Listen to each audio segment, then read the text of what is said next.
and welcome to another episode of Streamlit Live. I'm your host, Tony Kipkemboi, and I work on developer relations at Streamlit. In today's episode, we're exploring real-time data processing with Bytewax. Bytewax is an open-source Python framework for building highly scalable data flows to process any data stream. Joining us is Zander Matheson, the founder and CEO of Bytewax. Hey, Zander. Hey, Tony. Thanks for having me. I'm excited to be live streaming with Streamlit. I just wanted to throw a pun in there. I don't know why you don't have more puns. Yeah, that's awesome. It's a pleasure having you today on the show for sure. Cool. All right. So before we jump into the main topic for today, let's talk a bit about you first. So can you share a bit about your journey and what led you to found Bytewax? Sure. So I was working in data all over the place, I guess. Data science, data engineering, machine learning infrastructure for the last decade or so.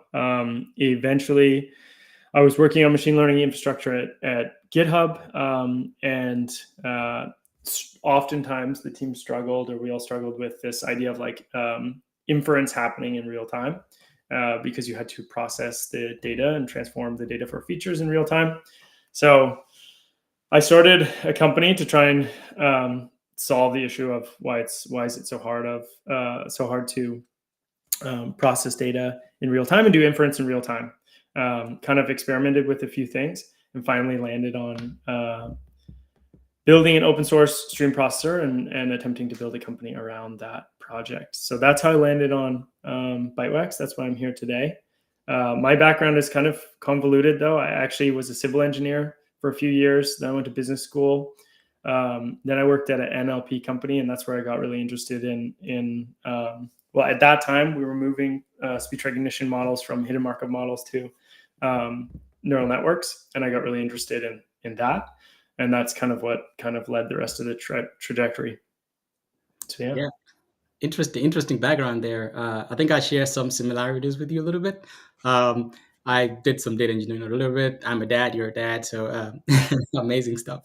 Yeah. So just to lay the foundation before we kind of get into the meats and potatoes of today's talk, I want to ask you to take a moment maybe to define some of the concepts that we'll be mentioning today for maybe folks that are new to this or not super familiar with this. So the first one is stream processing and also real-time versus batch data. So can you explain what each of these mean? Yeah, sure. So we'll start with batch versus real-time because I think that's kind of a better place to start. Most people are familiar with batch processing because there's a lot more frameworks and processors, and it's just kind of easier to wrap your head around how you can take a batch of things where you have a known set, there's like a known quantity, you know the end of that, and you can process it. So the data set is bounded. And so that's batch processing.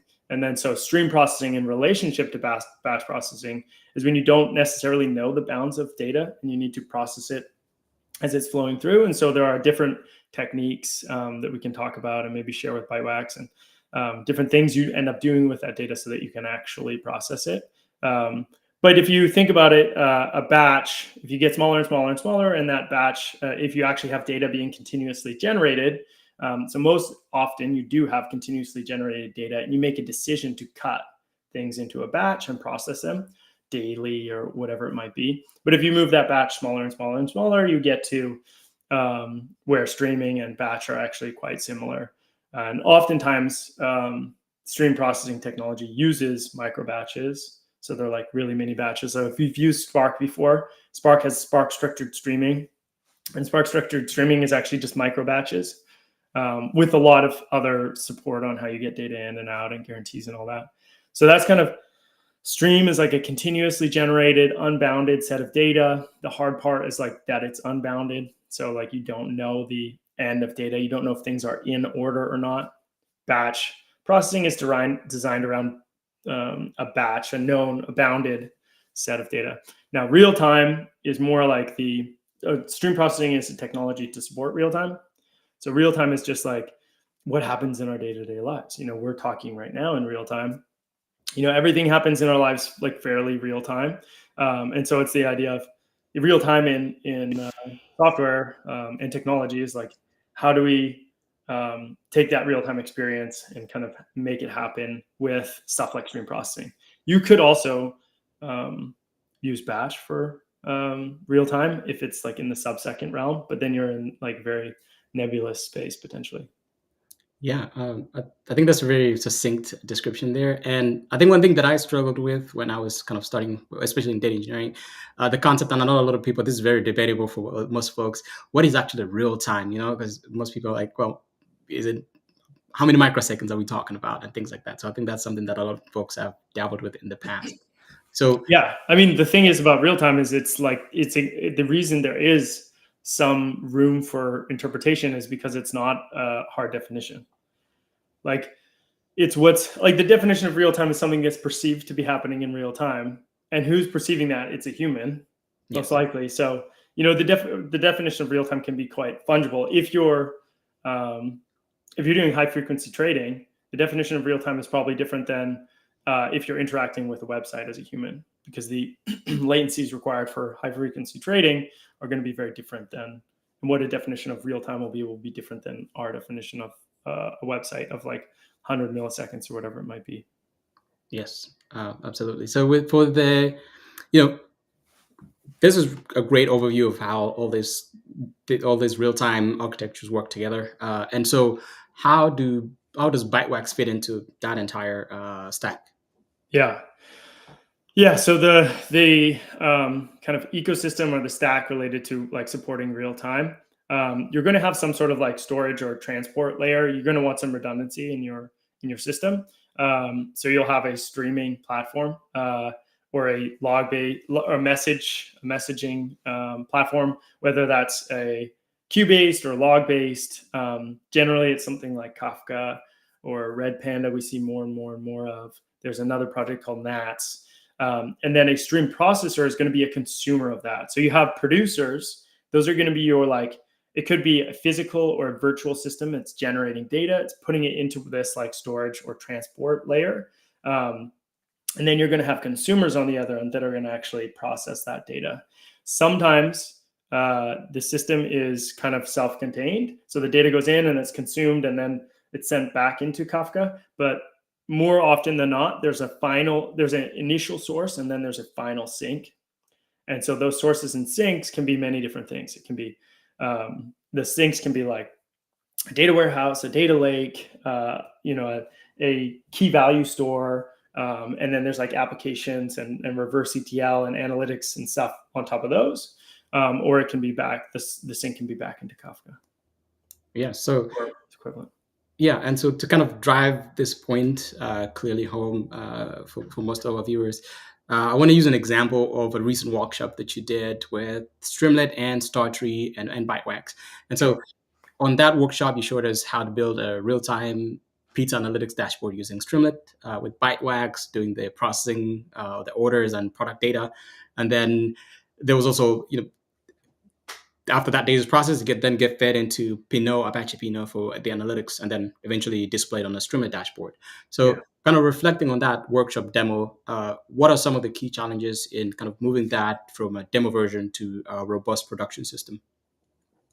I mean, I think that particular demo, actually most of the system would work for a production system.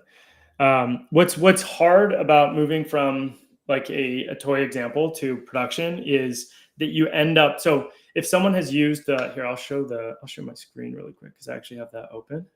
So if someone has done that demo before, you probably saw the architecture diagram. And so it's quite complicated. And like you're using really complex systems like Pinot. If you ran it, you probably saw the Docker Compose file was huge because there's a lot going on. And so that's often the hard thing with these systems is that in order to go from like a toy example, like you could take Bytewax and you can pull an HTTP endpoint. So you have data coming in as a stream, or you listen to a WebSocket, or you can tail a file, do some processing, and then, print it out to standard out. And that's pretty simple. And you're doing stream processing, you're working with streaming data, but that's not something you're going to do in production because there's no resiliency. There's no, redundancy. You can't scale that. And so in order to have all that, you end up taking on complexity by way of Kafka, so that you can scale your data to multiple, parallel partitions. You take on things like Pinot, and Pinot has a bunch of capabilities that maybe not everyone needs when you're just messing around and learning, but at production scale, I think like Pinot can do like single-digit millisecond queries. So there's, it does a lot of hard work to take that stream of data and then make basically a view, a materialized view almost of it immediately. And so it becomes really complex. And so that's why that workshop had this crazy Docker Compose file with 10 parts or 11 parts in it. Yeah, I think it was a very complex system, but also like really interesting to be able to see like an end to end all the way to like an app at the end, which is really cool. And so for folks that are listening and watching, if you're interested in kind of like, and I really highly encourage you to go watch the workshop. We'll posted the link on the chat, and also we're showing on the screen right there. You can check that link and go to that link and kind of rewatch the entire workshop, which is really insightful. And so kind of transitioning to demo. I know you have a demo for us today, so sure. let's fire that up and get it going. Awesome. Yeah, so we just showed the production ready architecture, and this is more of the learning education track. So I'm going to do a demo that it actually goes through one of our guides. So let me get the screen back up here. So on our website, bytewax.io, we have guides in the resources tab. We have these guides. In the guides, we have a few of them up here. I'm going to run through this one that's called Real-Time Financial Exchange Order Book. There's some financy bits here, so I'll try and give a quick order overview. But this one's nice because it uses a WebSocket. I think one of the difficulties of wrapping your head around batch versus streaming that we were talking about at the beginning is just what are these data sources? When you want to learn something, you're like, okay, I need a data set. And now if you're you go to Kaggle and you have a million data sets.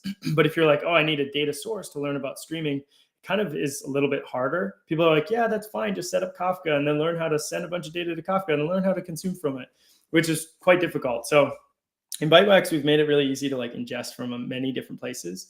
And so you can actually create these, you can take real-time HTTP endpoints or WebSockets and use those with a stream processor. So we are actually going to use the Coinbase WebSocket. And I wrote this 2 years ago, and it was right when crypto was kind of cratering. And so people were never as interested, but now maybe crypto is more interesting again. So anyway, before we move on, so what an order book is, these are our little guides here. They're kind of fun. There's a side-by-side comparison, and you can kind of scroll through, and it goes with the code. So just before we go, what is an order book? So, and I'm not a finance expert, so grain of salt here. So Coinbase offers you to buy and sell assets, crypto. And so you'll put in an order, whether it's a bid or an ask, or it's a sell order. And then they maintain this book of all these orders. And they're basically trying to set prices so you can match bids. And it's just any marketplace, you have to match a buyer with a seller. And so this order book kind of maintains that ledger of what's happening when people are putting in bids or making asks.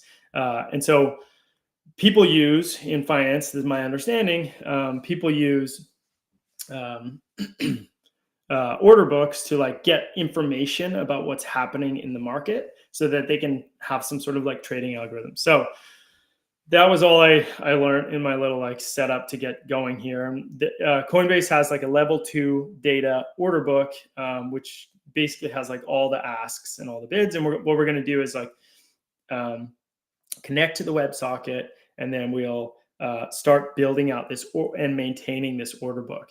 And why this is hard is might think to yourself, oh, I can just write a script to do this. I'll just listen to the WebSocket and I'll make an order book. We want to listen to multiple different asset pairs. So you can have Ethereum to US dollar, Bitcoin to Ethereum, whatever. And so if you were maintaining that, you end up with many different keys is what we call them in stream processing. So you have many different keyed payloads, and you would have to route those all appropriately to different workers, et cetera. And when you start to maintain state, you want to maintain state for each key. So it gets kind of complex quickly, but you don't actually need to know all of that to use Bytewax, but that's where things get really sticky. And so if you've ever like ventured into the stream processing world before, when you go and use Flink, it gets really complex very fast because a lot of that complexity leaks through to the user. And so there's not the right, well, there are great abstractions, but maybe not the right abstractions for someone who's new to it. Right, enough like chatting. Let's like move on and see how this works. So WebSocket input, like I said, Bytewax has an API for input and output. So you can use asynchronous or synchronous libraries. Here, we're just creating an ASIC definition for the WebSocket agent, and that WebSocket agent is going to get that data from Coinbase. And then we're going to kind of skip over some of this, but after we have our input, it's going to be passed on to the data flow. So the data flow, now I'm wishing I had a little graph. So the data flow is a series of steps, and data flow is probably a new terminology, but you can just think of it as a directed graph. I think probably everyone who's ever used Airflow knows what a DAG is. So you can think of it as like a DAG. So each step in the DAG, you're transforming the data. So the input is the first step. So you're taking input and you pass it to the next step. In the next step, we're going to do something, following step, et cetera, until the output. All right. So now we've got the input handled. Now, at this point, we're going to just create some data classes. So if you're familiar with Python, you're probably familiar with data classes. It just makes it a little easier for us to manage what we're doing going forward. Okay, so now we're getting into the more Bytewaxy part of the data flow. So it's just an object. Data flow is just an object. And then we're going to be basically handling a stream throughout this application. So we make the data flow object, and then we're going to do our input step. So there are operators in Bytewax. Operators are used to construct the data flow. You can think of an operator as like how you control the flow of data through the data flow. So you have Bytewax gives you many different operators: windowing, collecting, like for batching, map transformations. If you're familiar with using map, it's kind of like one-to-one or a stateful map where we're actually maintaining state, but also manipulating that data one at a time. So each time we make a new step, you end up with a new stream, essentially. So you can think of each step in your data flow, you're making a new stream. So the first one is an input stream where we're getting all this data from Coinbase. And then we have a mapper where we're going to create the order book if it doesn't exist, and then we're going to update that state, and we're basically keeping track, like as if we're accounting in a ledger.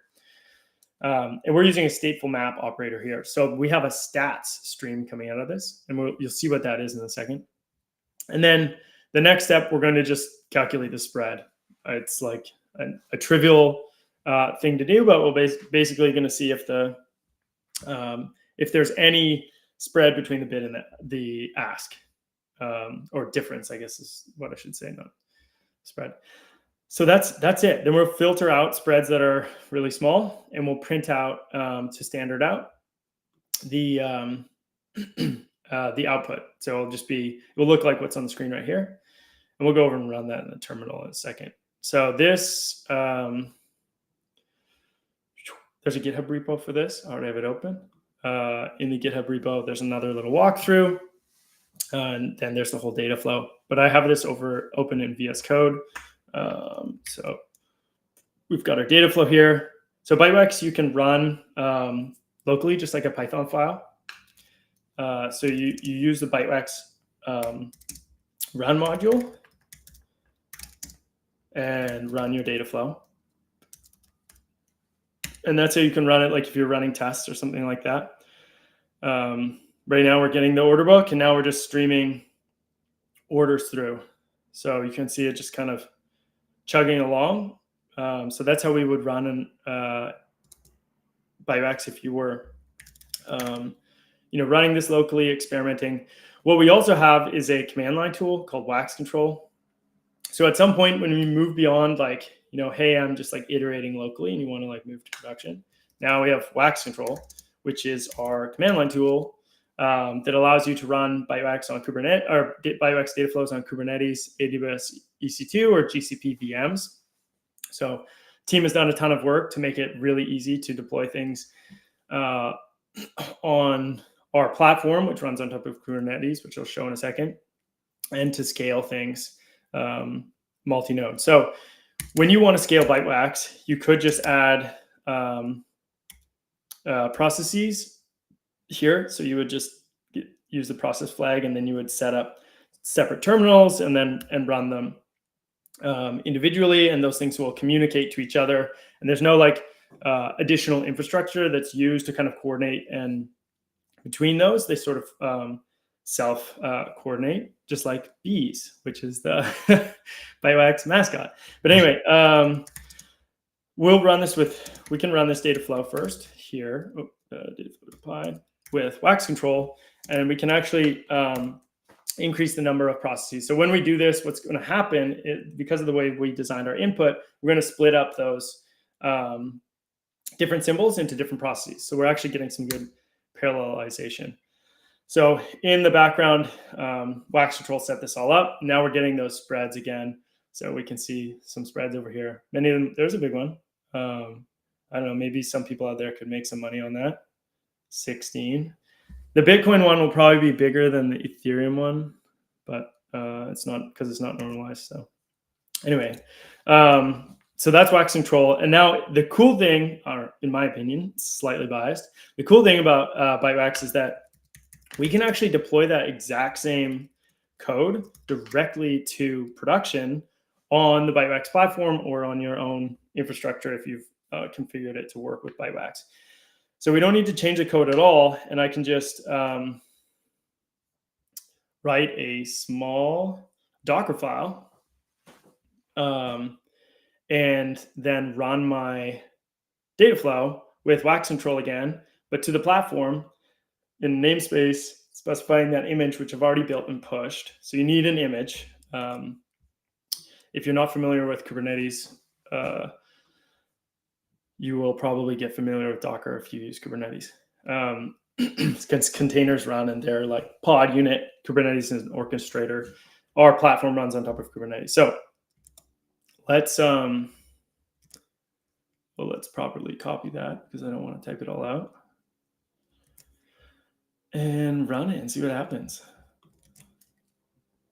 All right, so we're running the data flow that we were just defined there, naming it Coinbase order book.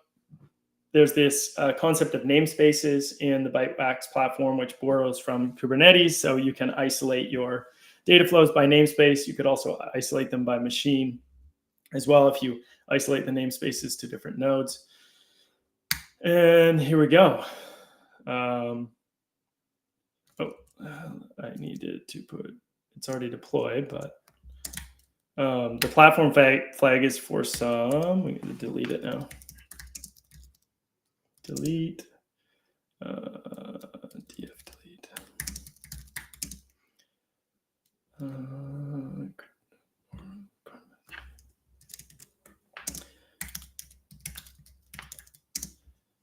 The platform flag is just for some additional features. It would already be running, but we will delete it and then recreate it with the platform flag actually working. All right, so let's run that again. I'll give it a second to clear out the information. Okay, cool. So now if we use Wax Control, which is authenticated to the cluster that we have, that I already have set up, I can actually list all the data flows there in the right namespace.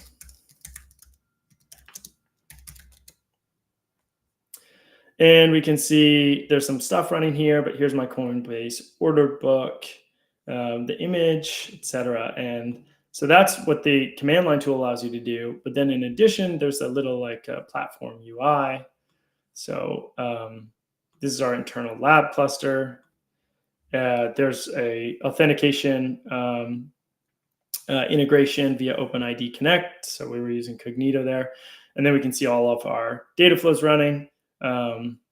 There's a little field here for recovery. I haven't actually specified recovery because WebSockets, the way that a WebSocket is defined for Coinbase, it like shoots you the whole order book at the beginning.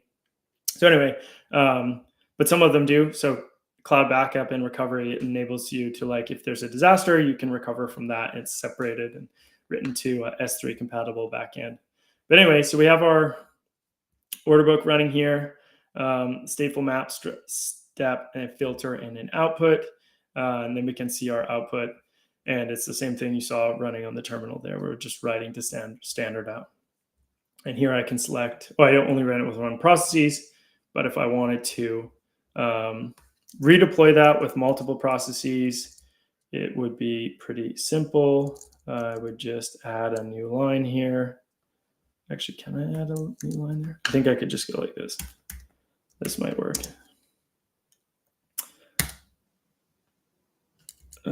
Yes. All right, so we redeployed it, and go back to our data flows, and this thing is probably still loading. So now we see processes 2 out of 3, so it's still loading, but we've scaled it up. Now we have, looks like we have 1 of 3 still loading. So it might have hit some error there, I'm not sure. So it's still trying to connect, but it will eventually connect. So like I said, they kind of self-assemble. So it's waiting for all of the workers to be spun up. And once they are all spun up, they can coordinate. But I think let's try a little hard refresh there. The demo gods were going well. Oh, no, they're done. Okay, we have 3 processes. All right, we're back in action. Demo gods are still in my favor. Cool, I'll stop. That was way longer than I initially anticipated. So I'll stop sharing my screen, but that's a full run through of using Bytewax. Yeah, that was pretty cool to see. And also, I guess maybe for somebody that's listening right now or watching and wondering, can I wrap this entire demo, for example, on a Streamlit app and deploy it as well? Yeah, I had a back when Twitter was a Twitter and it wasn't X. I had a demo that it was a Streamlit app, and and it's way back in our blogs, and you would like put in a term, and then it would like connect to the Twitter that like Firehose endpoint, and it would start analyzing in real time, and it would show you in the Streamlit dashboard like a word cloud every X number of minutes of like the trending words associated with that search term. So yeah, you can totally, because it's just Python, you can just embed it. You'll have some, it won't be as easy to do multiple processes because you're kind of stuck within what you're given. You'd have to somehow, you could do multiple workers, so you could like fork out of the Streamlit thing and do workers, but multiple processes would be a lot harder.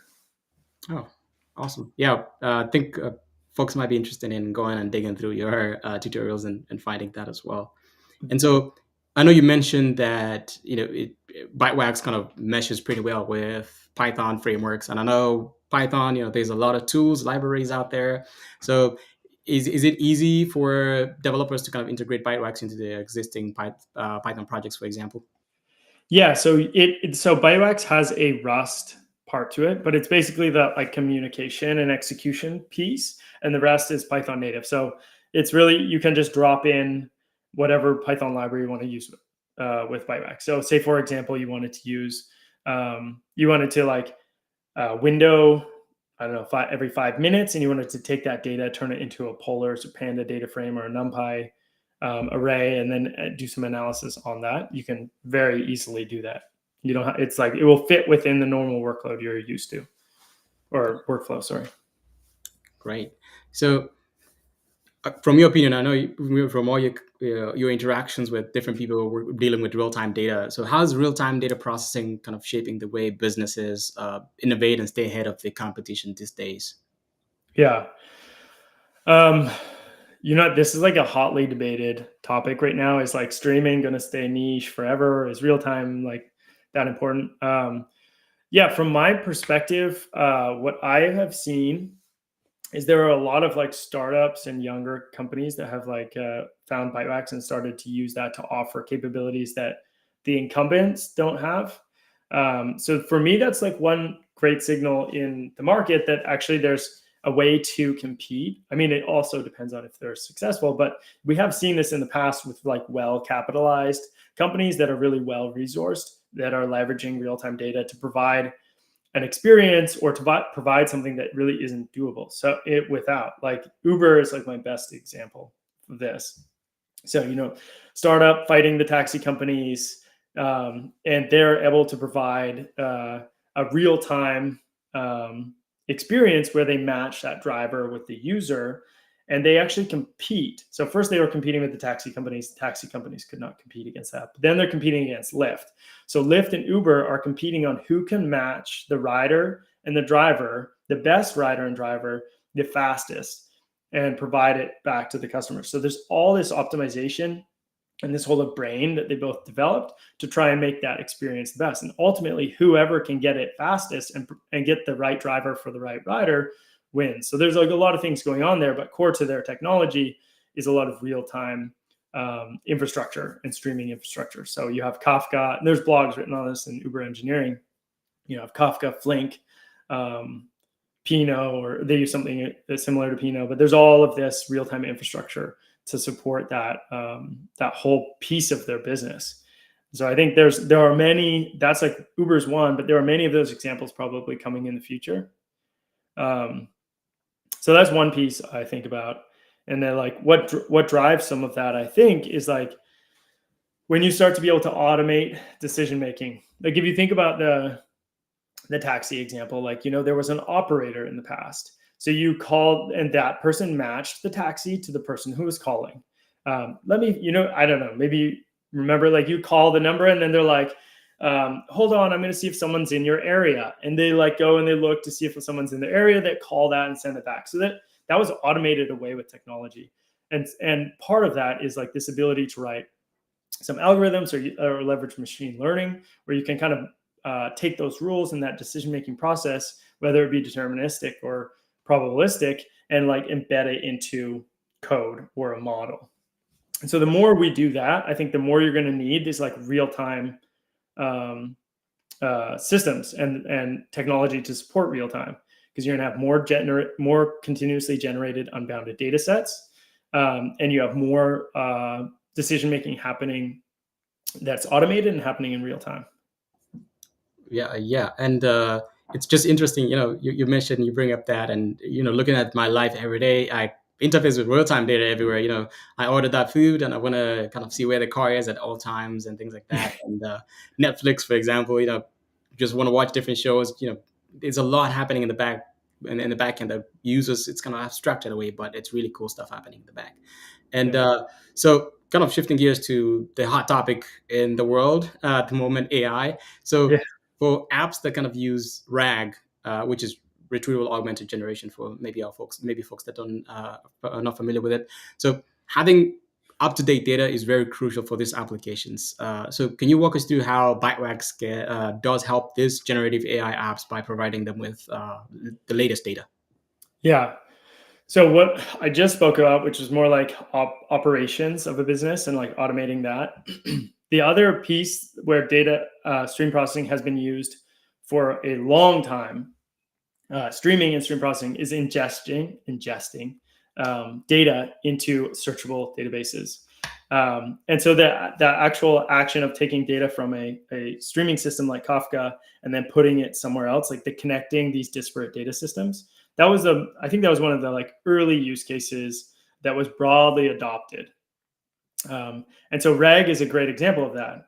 So what RAG is basically is, you like, hey, I want to take a bunch of,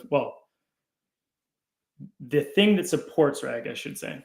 So the pipelines the data pipelines that support RAG is ingesting data into a format and into a data structure that is then searchable and retrievable. The same way you would have put data into Elasticsearch way back, or index it. So basically RAG, the way Bytewax can support RAG, if your data is constantly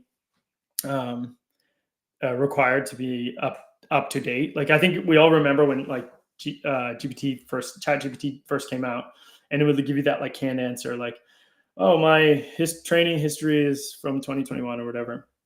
And so I was missing out on like 2 years of data. And so RAG was like a way to say like, okay, I have new information. I want to like pop that up in the chat interface, or have the LLM actually incorporate that into its answer. And so one way Bytewax facilitates that is, you like, let's say you have data constantly being updated. Maybe it's financial data or whatever, and it's coming in and it's just like a stream of like unstructured data. So you have to process that unstructured data, create embeddings of it, and then put it into a vector database and create an index on that so it's then retrievable. And it happens in an asynchronous fashion, and Bytewax provides that pipeline mechanism. I'm listening or consuming from that stream of data, I'm doing my processing, and I'm putting it into the vector database. It's like connecting those pieces and doing the transformation. So that's kind of how Bytewax would fit into a RAG architecture. If your RAG architecture is just like, hey, I want to upload a PDF and talk about it, maybe that's not a good fit there, because you don't really need a sophisticated tool to like consume from a streaming pipeline or a source. But yeah, I don't know, that's my take on the whole AI thing. I did a talk on it, I don't know, a while ago, but I've kind of given up on doing too many talks there because it's just like so much going on, and we got to kind of focus sometimes. Yeah, a lot of things are changing as well. So there's so much happening. I think by then, context windows was something that was also in discussion, and right now it's still in discussion. But that's very interesting take on that, and also, this RAG applications, being able to generate more real time answers to users, not dealing with stale data, which you talked about it as well. And I like the analogy of stale bread, and not and that picture was also very illustrative. You don't want stale bread, which you use that as an analogy for stale data, and having real time data is probably more important in this case. And so, Yeah, it always depends on the use case, but yeah, yeah. there can be like incrementally more. There are people who are willing to have stale bread sometimes, but there can be incrementally more value added in many applications when you have less or more up-to-date data. Yeah, absolutely. So, as we kind of wrap up here, so what's on the horizon for Bytewax? What does your roadmap look like at the moment? Yeah. So on the horizon for Bytewax, we've been doing a lot of work on the platform. So Bytewax is an open core company. That's our business model. We have the open source project, which is Bytewax/Bytewax on GitHub. Feel free to give us a star. And then we have the platform that we built. And the platform is tries to take away a lot of the operational complexities of when you start to scale and manage many workloads powered by Bytewax. And so we've been doing a lot of work on that. And that's all that work that I just showed about wax control and that UI, stuff like that. But we also are still doing a lot of work on the open source. And so one of the really nitty gritty things about stream processing is exactly once guarantees. Everyone always wants exactly once. At least once is doable. With Bytewax, exactly once is not doable today, depending on the source. Like you can have an exactly once system if you design it in a way where you're like at the end you're doing like an upsert instead of a insert, and so you kind of have that deduplication step. But we're working on adding a capability to Bytewax where you can have exactly once based on transactions to many different systems. So in systems that have acknowledgement, basically what you want it to do in your system is someone's asking in the chat, what's the new feature in Streamlit? I don't know. No, I can't tell you that. I know that they have something cool about refreshing only parts of the page. But anyway, so you can do transactions, so you can have exactly once guarantees from acknowledgement-based systems and all sorts of different sinks and sources.